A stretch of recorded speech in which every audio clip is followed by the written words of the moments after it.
नमस्कार। आज हम भारतीय दर्शन के बारे में बात करेंगे।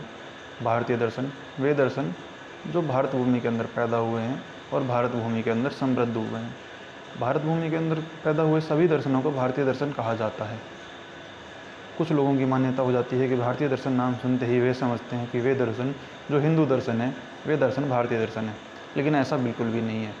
भारतीय दर्शन के अंदर चारवाक, बौद्ध और जैन इन तीनों दर्शनों का वर्णन भी मिलता है। इन तीनों दर्शनों का वर्णन मिलता है।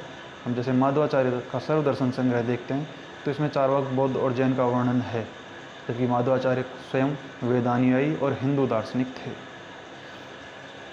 क्योंकि भारतीय दर्शन के अंदर हमेशा खंडन मंडन की परंपरा रही है। वह पूर्व में प्रतिपादित सिद्धांतों का पहले खंडन किया जाता है, फिर उसके आधार पर नया सिद्धांत प्रतिपादित किया जाता है।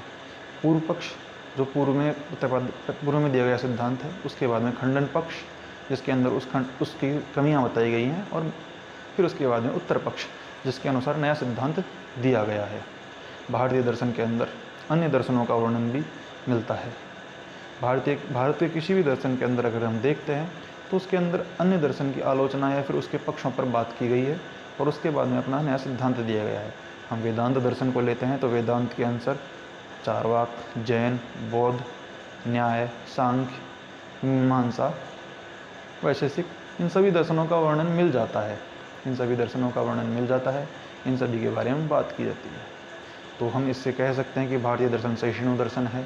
कितना प्रगाढ़ दर्शन है, क्योंकि जहाँ अन्य दर्शनों पर विचार किया जाता है, अन्य के मत को तवज्जो दी जाती है, अन्य के मत को महत्व दिया जाता है, वह दर्शन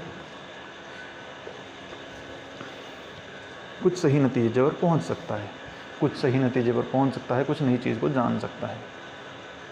क्योंकि भारतीय दर्शन के अंतर्गत हम आस्तिक और नास्तिक दर्शन में इसको दो भागों में बांटा गया है।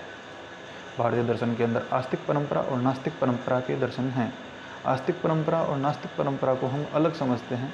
साधारणतः आस्तिक का अर्थ लिया जाता है वे दर्शन जो ईश्वर पर विश्वास करते हैं, और नास्तिक का अर्थ लिया जाता है वे दर्शन जो ईश्वर पर विश्वास नहीं करते हैं। लेकिन ऐसा बिल्कुल भी नहीं है। भारतीय परंपरा के अंदर आस्तिक दर्शन वे हैं जो वेदों पर विश्वास करते हैं, नास्तिक दर्शन वे हैं जो वेदों पर विश्वास नहीं करते हैं। वेदों पर विश्वास करने वाले 6 दर्शन जिन्हें षड दर्शन कहा जाता है, और वेदों पर विश्वास नहीं करने वाले 3 दर्शन जिन्हें नास्तिक दर्शन कहा जाता है।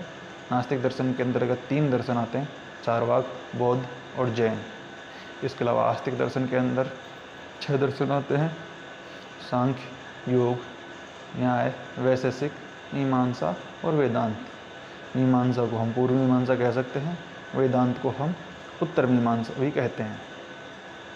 इसके अलावा आर्षिक दर्शन के अंदर हम 3 और दर्शन ले सकते हैं, शैव, रसेश्वर और श्री अरविंद का दर्शन। इसके अलावा अन्य दर्शन भी हैं जो वेदों पर विश्वास करते हैं और आस्तिक दर्शन कहे जाते हैं। लेकिन मोटे तौर पर मुख्य रूप से हम 6 दर्शनों को ही, जो षड दर्शन के अंतर्गत आते हैं, आस्तिक दर्शन के अंदर लेते हैं।